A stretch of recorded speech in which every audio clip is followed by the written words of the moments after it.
हाँ जी dear student, देखिए आज ये रिवीजन वीडियो है सॉल्यूशन न्यूमेरिकल्स का। तो ये कुछ हेल्प करेगा आपकी न्यूमेरिकल्स को सोल्व करने में। देखो आप एक एक करके पोर्शन डिस्कस करते हैं जो इस चैप्टर में आया है। फर्स्ट ऑफ ऑल मैं सारे एग्जाम्पल थ्रू सोल्व करवाऊँगा कि आपने करना क्या है। कि इस चैप्टर का इंट्रोडक्शन कुछ इस तरह से है कि एक जो सॉल्यूशन है ना वो होमोजीनियस मिक्सचर है, और मेनली आप क्या है एक सॉल्वेंट को डिस्कस करेंगे और एक सोल्यूट को डिस्कस करेंगे।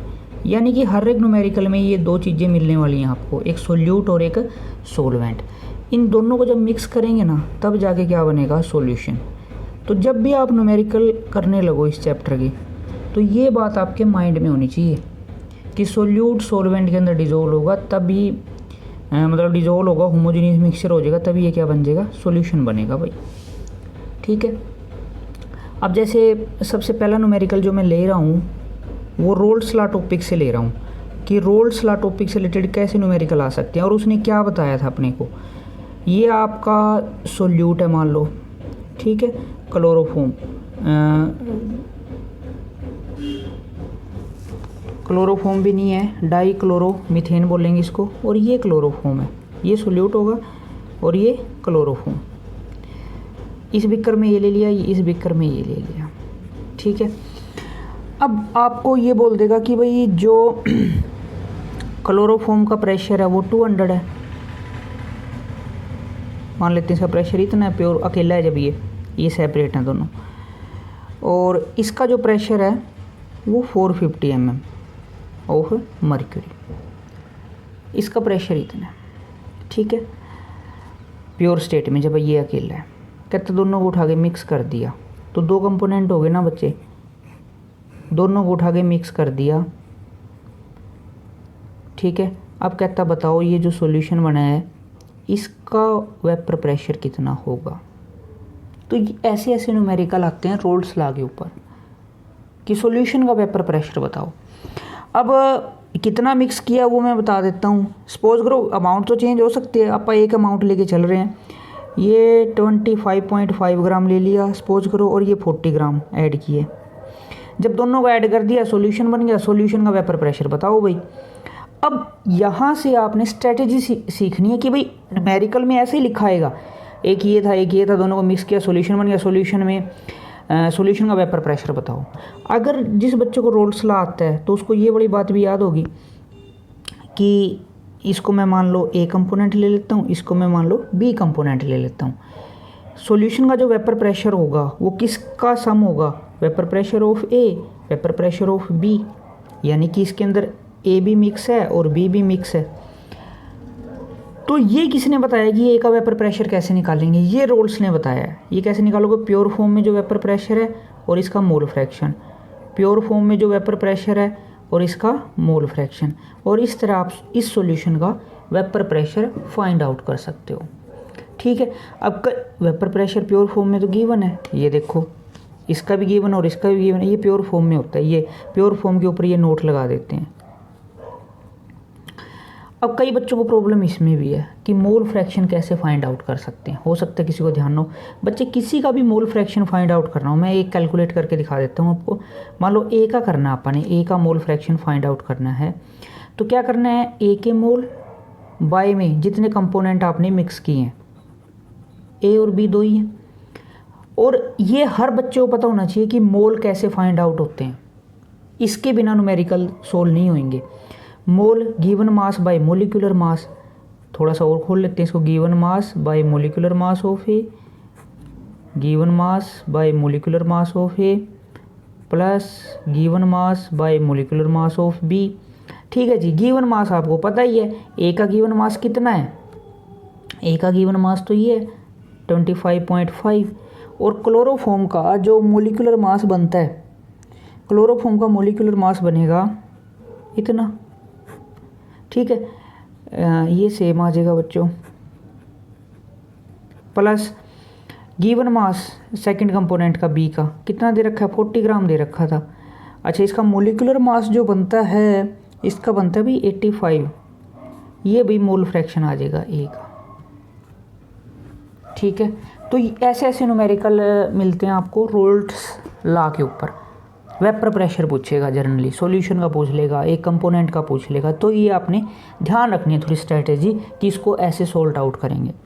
एक और थोड़ा सा वेरिएशन डाल सकता है इसमें, एक छोटी सी बात पूछ लेता है। ये जो मोल फ्रैक्शन है ये लिक्विड फेज में है। मोल फ्रैक्शन आपसे पूछ सकता है कि मोल फ्रैक्शन बताओ वेपर फेज में। मैं वर्डिंग बोल रहा हूँ, mole fraction in vapour phase. तो बच्चे इसका एक सीधा सा फॉर्मूला है जो आपने ध्यान रखना है। अगर वेपर फेज में आपने मोल फ्रैक्शन निकालना है, सपोज करो क्लोरो ए का निकालना है, तो आपने करना क्या है, इसका जो वेपर प्रेशर आया था ए का, यहाँ से निकालोगे जो आप इस फॉर्मूले से, ये वाला, इसको ऊपर रखना है, ठीक है, और टोटल वेपर प्रेशर को नीचे, बस ये मोल फ्रैक्शन आ जाए। मान लो बी का निकालना है mole fraction in vapour phase, तो इसका vapour pressure in solution bye में टोटल। टोटल कैसे निकालोगे, टोटल तो ये रहा, सम है दोनों का। तो ऐसे न्यूमेरिकल पूछे जाते हैं रोल्स लॉ के ऊपर, ठीक है। अलग अलग वेपर प्रेशर देके सॉल्यूशन का पूछ लेगा, कंपोनेंट का पूछ लेगा। तो ये था रोल्स लॉ के ऊपर। अच्छा भाई, जो नेक्स्ट अपन डिस्कस करना है वही मैंने बोला था आपको, एक सॉल्वेंट होगा, ठीक है। अच्छा, मैं आपको बता दूं कि मोस्टली क्या है, ये मान लो ए सॉल्वेंट है, ए को सॉल्वेंट लिया हुआ है, वैसे आप कंसिडर कर सकते हो किसी को भी, और बी को सोल्यूट लिया हुआ है।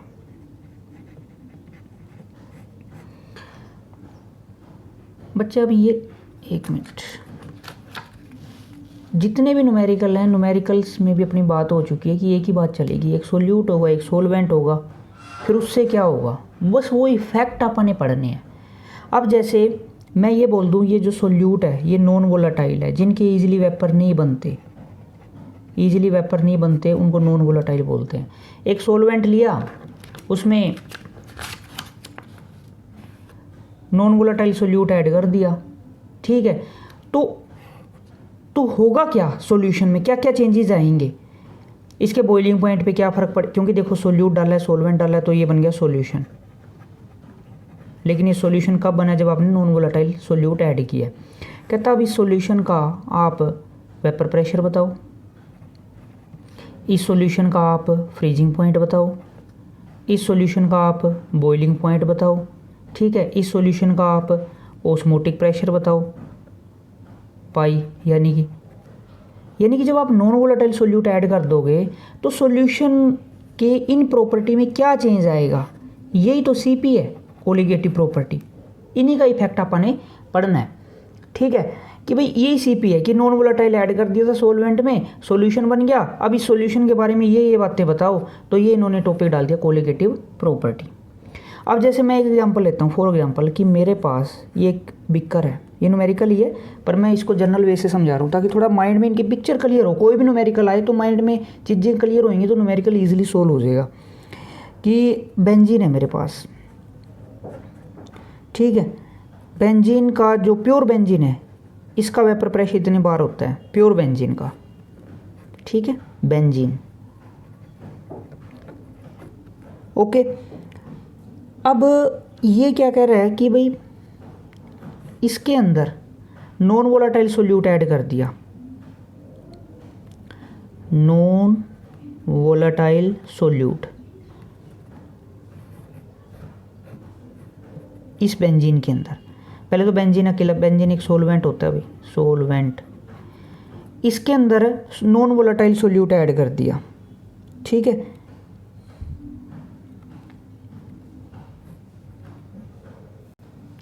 नॉन वोलेटाइल सोल्यूट ऐड कर दिया, पॉइंट इतने ग्राम नॉन वोलेटाइल, और बेंजीन था, बेंजीन भी मैं बता देता हूँ 39 पॉइंट इतने ग्राम। अमाउंट कोई भी हो सकता है बच्चे, ये नहीं कि हर एक में यही मिलेगा, मैं वैसे समझाने के लिए, मतलब इतने ग्राम बेंजीन है, इतने ग्राम नॉन वोलेटाइल सोल्यूट ऐड कर दिया, बी सोल्यूट हो गया, ये सोलवेंट हो गया।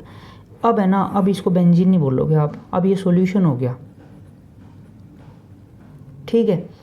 अब ये देखा गया जब ये नॉन वोलेटाइल सोल्यूट ऐड कर दिया, इसका वेपर प्रेशर चेक किया गया, तो वेपर प्रेशर सॉल्यूशन का इतना था,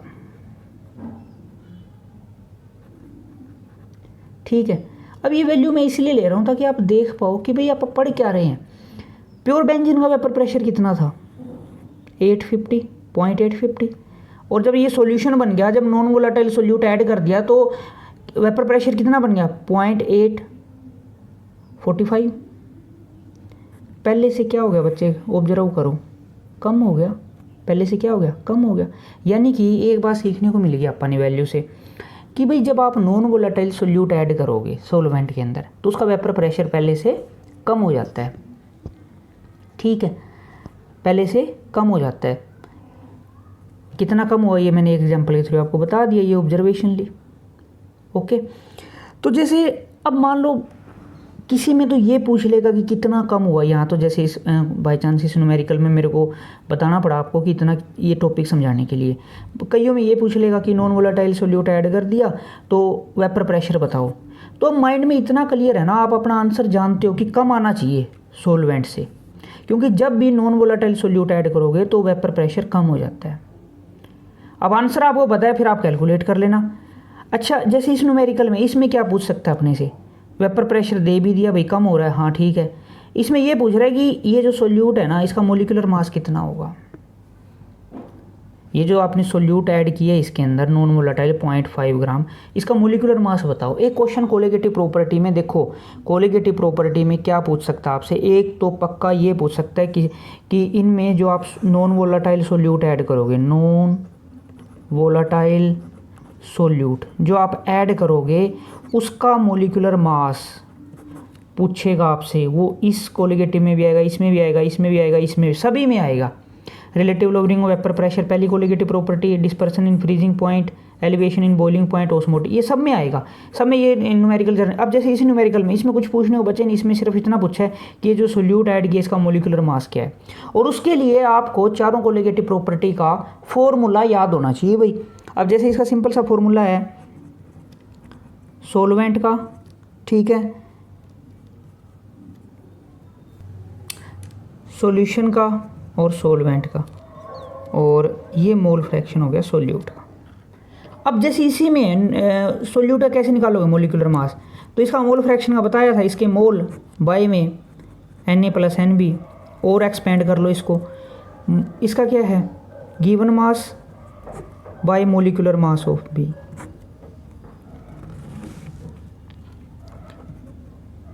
इसका भी एक्सपेंड कर लेना आगे। तो मैं ये बता रहा हूँ कि इस फॉर्मूले में आपको ये निकालना है, क्योंकि बी का देखो मास 0.5 ग्राम तो गिवन है, और ये आपने फाइंड आउट करना है। ठीक है, तो बच्चे देखो आपने नॉन वोलेटाइल सोल्यूट जब ऐड किया तो वेपर प्रेशर कम हो गया। यही तो मैं बता रहा था थोड़ी देर पहले कि वेपर प्रेशर पे क्या इफेक्ट पड़ेगा। जब आप नॉन वोलेटाइल ऐड करते हो तो वेपर प्रेशर पहले से कम हो जाता है। और देखो, हाँ भाई, ये मेरे पास वही है सोलवेंट, ठीक है। अब की बार जो सोलवेंट है वो वाटर ले लिया आपने, सपोज करो 1 kg वाटर आपके पास, और इसके अंदर आपने 18 ग्राम ग्लूकोज डाल दिया, ठीक है। अब आपसे ये पूछ लिया कि वाटर का बॉइलिंग पॉइंट में भी हर बच्चे को पता होगा 100 degree Celsius boiling point water का। जब आपने इसके अंदर भाई नॉन वोलेटाइल सोल्यूट ऐड कर दिया तो ये वाटर तो रहा नहीं, अब ये क्या बन गया, सॉल्यूशन। अब सॉल्यूशन का बॉइलिंग पॉइंट पूछ लिया भाई आप, ठीक है। इसी को बोलते हैं elevation in boiling point. Elevation का मतलब इंक्रीज। वाटर में अगर ग्लूकोज डालते हो इतना तो ये होता है बच्चे, अगर इसको केल्विन में लेके जाएं अपन तो 373, प्रॉपर बता रहा हूँ एग्जैक्ट क्या है, क्योंकि एग्जैक्ट वैल्यू यहाँ लिखनी ज़रूरी है अपने को। 373.1। और जो सॉल्यूशन का आता है, जब आप सॉल्यूशन का आता है वो आता है 373 पॉइंट इतने केल्विन, ठीक है। नॉन वोलेटाइल सोल्यूट जब आपने सोलवेंट में ऐड कर दिया, वेपर प्रेशर तो कम हो रहा था, देखा होगा आपने लास्ट न्यूमेरिकल में 850 से 845। बॉइलिंग पॉइंट पे क्या फ़र्क पड़ रहा है, तो बॉइलिंग पॉइंट क्या हो रहा है, इंक्रीज हो रहा है। इसी को बोलते हैं एलिवेशन बॉइलिंग पॉइंट। ये कोलिगेटिव प्रॉपर्टी है, यानी कि कोलिगेटिव प्रॉपर्टी में एक ही चीज़ चलेगी, नॉन वोलेटाइल सोल्यूट ऐड कर रहे हो। ठीक है, अब बच्चे सोचो, अब आपका एक तो क्वेश्चन ये हो सकता है सर ये कैसे कैलकुलेट करेंगे, तो इसका कैलकुलेट करने के लिए फॉर्मूला याद करना पड़ेगा आपको, बॉइलिंग पॉइंट वाला। ये जो फॉर्मूला है के बी दिया होगा आपको न्यूमेरिकल में, और स्मॉल एम मोलैलिटी। ठीक है, तो यहाँ से ये है ना, ये टी बी है सॉल्यूशन का बॉइलिंग पॉइंट, टी नोट क्या था, ये सोलवेंट का, टी नोट सोलवेंट का, ये चेंज कितने का आ गया। अगर मैं आपसे ये पूछूं चेंज के लिए क्या करते हो, इसमें से ये माइनस कर दो तो ये आ जाएगा। ठीक है, ओके। और मोलैलिटी का फॉर्मूला सब बच्चों को पता होना चाहिए बिल्कुल, number of mole of solute by mass of solvent, ये बी से ले लो और ये ए से ले लो, वो आप बस बता देना ये क्या है बी क्या है। तो मोल कैसे निकालते हो, given mass by molecular mass by W A, तो ये आपकी मोलैलिटी आ जाएगी। ठीक है, अब एलिवेशन वाले में वही दो चीज़ें हैं बच्चे, या तो मोलिकुलर मास ये पूछ लेगा आपसे न्यूमेरिकल में, या फिर ये पूछ लेगा एलिवेशन इन बॉइलिंग पॉइंट, या सॉल्यूशन का बॉइलिंग पॉइंट पूछ लेगा। ठीक है, तो ये था एलिवेशन इन बॉइलिंग पॉइंट जो आप सेकंड कोलिगेटिव प्रॉपर्टी पढ़ते हो, और ये नॉन वोलेटाइल सॉल्यूशन ऐड कर दिया। नॉन वोलेटाइल सोल्यूट ऐड करोगे तो क्या फ़र्क पड़ेगा, तो अपन ने क्या देखा, बॉइलिंग पॉइंट पहले से इंक्रीज हो जाता है। ठीक है, एक और एग्जांपल देखो बच्चे, ये मेरे पास ठीक है एक्वस सॉल्यूशन है, यानी कि वाटर सोलवेंट है। ठीक है, एज ए सोलवेंट मैंने वाटर ले लिया।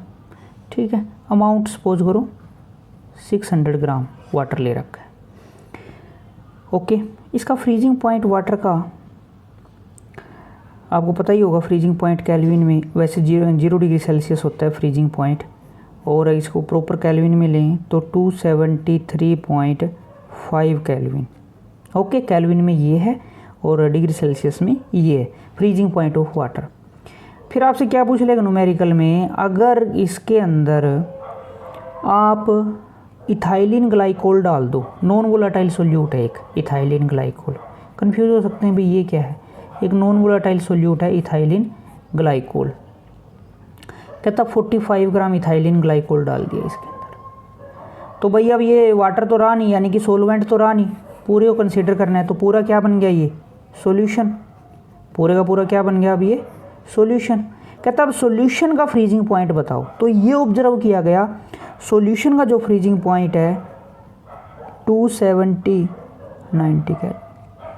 आपने सिर्फ ऑब्जर्वेशन उठानी है इस टॉपिक से कि पहले तो सोलवेंट का इतना था और अब इतना हो गया, यानी फ्रीजिंग पॉइंट कम हो गया, पहले से 273 से कम चला गया इथाइलिन ग्लाइको ये डाल ऐड करने से, नॉन वोलेटाइल सोल्यूट ऐड करने से कम हो गया, तो इसको बोलते हैं depression in freezing point, dispersion in freezing point, यानी फ्रीजिंग पॉइंट कम हो गया। Boiling point non volatile add करने से क्या हुआ था, इंक्रीज हुआ था, और फ्रीजिंग पॉइंट क्या हो रहा है, डिक्रीज हो रहा है।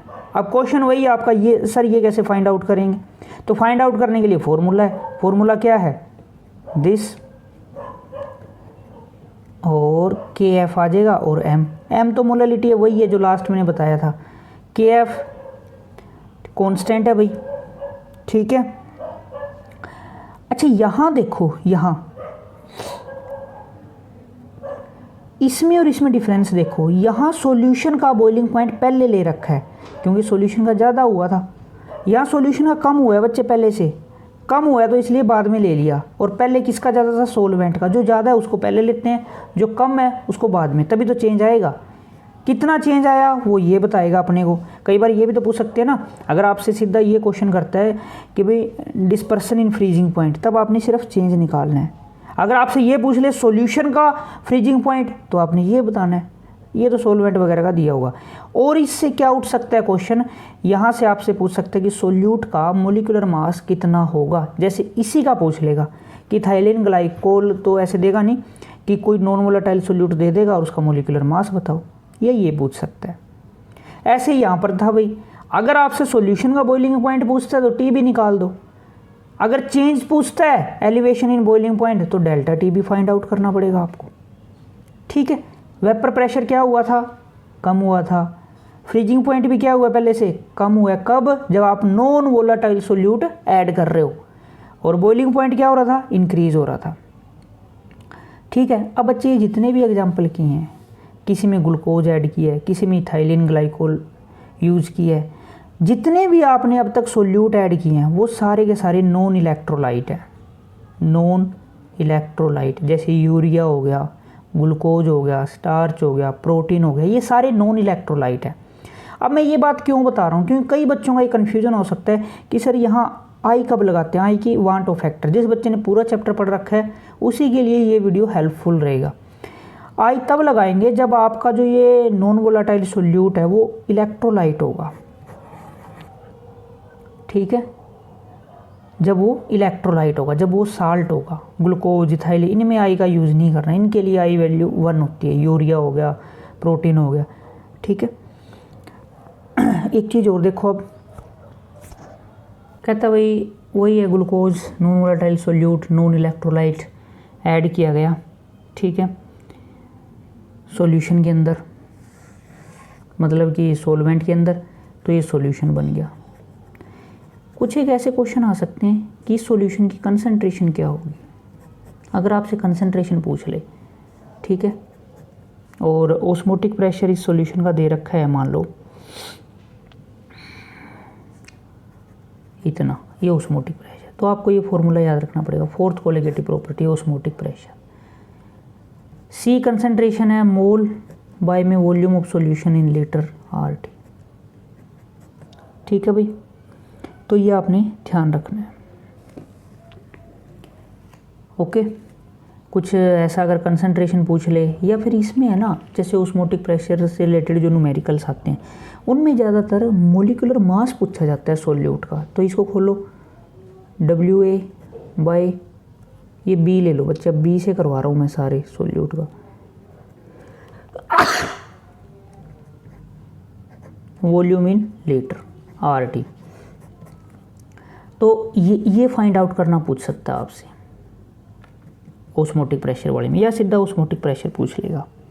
ठीक है, तो ये फोर्थ कोलिगेटिव प्रॉपर्टी है जिसका फॉर्मूला आपने लर्न करना है। ठीक है, अब जो जो अपन ने कोलिगेटिव प्रॉपर्टी डिस्कस की है, ए को मैं सॉल्वेंट ले रहा हूँ और बी को मैं सोल्यूट ले रहा हूँ। एक तो ये किया। ठीक है, एक अपन ने डेल्टा TB KB, ठीक है, M delta TF KF M, और last pi equal to CRT। अगर आपका सोल्यूट नॉन इलेक्ट्रोलाइट है, नॉन इलेक्ट्रोलाइट यानी इलेक्ट्रोलाइट नहीं है, साल्ट टाइप नहीं है। ठीक है, एग्जांपल है ग्लूकोज, यूरिया। ठीक है, ऑर्गेनिक कंपाउंड है यानी कि जितने प्रोटीन, जीन, ये सारे नॉन इलेक्ट्रोलाइट हैं।